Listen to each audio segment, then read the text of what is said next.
Straight of Hormuz पिछले कुछ दिनों में अमेरिका ईरान युद्ध का एपिसेंटर बन गया था, क्योंकि यही वो जगह है जिसे दुनिया की तेल सप्लाई की लाइफलाइन कहा जाता है। होर्मुज स्ट्रेट से दुनिया को करीब 20 से 25% तेल सप्लाई होता है और अब इस रास्ते के खुल जाने से अगले 14 दिनों में दुनिया के व्यापार पर काफी असर पड़ेगा। एक रिपोर्ट देखिए।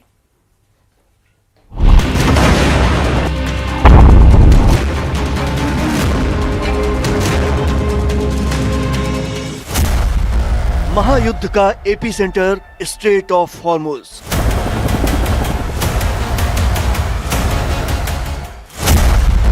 सीज फायर से बदलेंगे हॉर्मुज के हालात।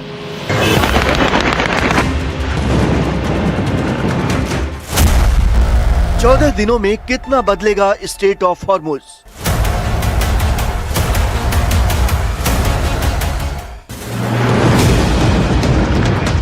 अमेरिका ईरान के बीच करीब 40 दिनों के युद्ध में स्ट्रेट ऑफ हॉर्मुज बन गया दुनिया का सबसे खतरनाक रास्ता, जहां हर जहाज खतरे के साये में गुजर रहा था।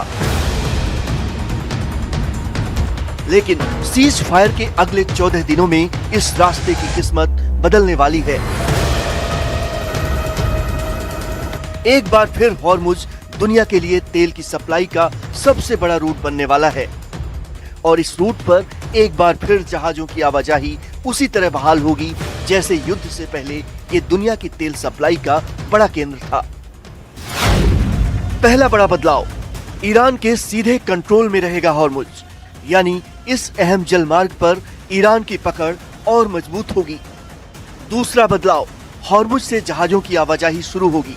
जो रास्ता महायुद्ध के दौरान करीब 40 दिनों तक ठप पड़ा था, अब वहां फिर से तेल टैंकर दौड़ेंगे।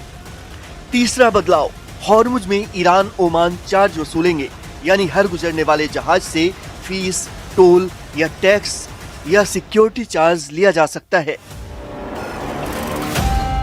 चौथा बदलाव, ईरान को युद्ध का हर्जाना देंगे ट्रंप। जंग की तबाही के बाद अब मुआवजे की भी बात हो रही है और इसमें हॉर्मुज स्ट्रेट पर हुआ नुकसान भी शामिल है। पांचवा बड़ा असर, कच्चे तेल की कीमतों में गिरावट, क्योंकि जिस तरह अमेरिका ईरान के बीच सीज फायर की खबर आते ही तेल के दामों में गिरावट शुरू हो गई, उससे साफ है कि जैसे ही हॉर्मुज पूरी तरह खुल जाएगा, तेल की सप्लाई बढ़ेगी और दाम नीचे आएंगे। छठा सबसे बड़ा असर, दुनिया की सप्लाई चेन पटरी पर आएगी।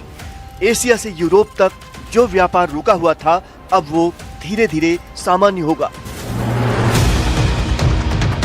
इसलिए 14 दिनों का ये सीज फायर सिर्फ महायुद्ध में एक ब्रेक नहीं, दुनिया की अर्थव्यवस्था, तेल की राजनीति और ग्लोबल ट्रेड का रीसेट बटन है। क्योंकि अगर स्ट्रेट ऑफ हॉर्मुज खुला तो दुनिया की अर्थव्यवस्था आगे बढ़ेगी और अगर अमेरिका ईरान का समझौता फेल हुआ तो पूरी दुनिया पर संकट आना तय है।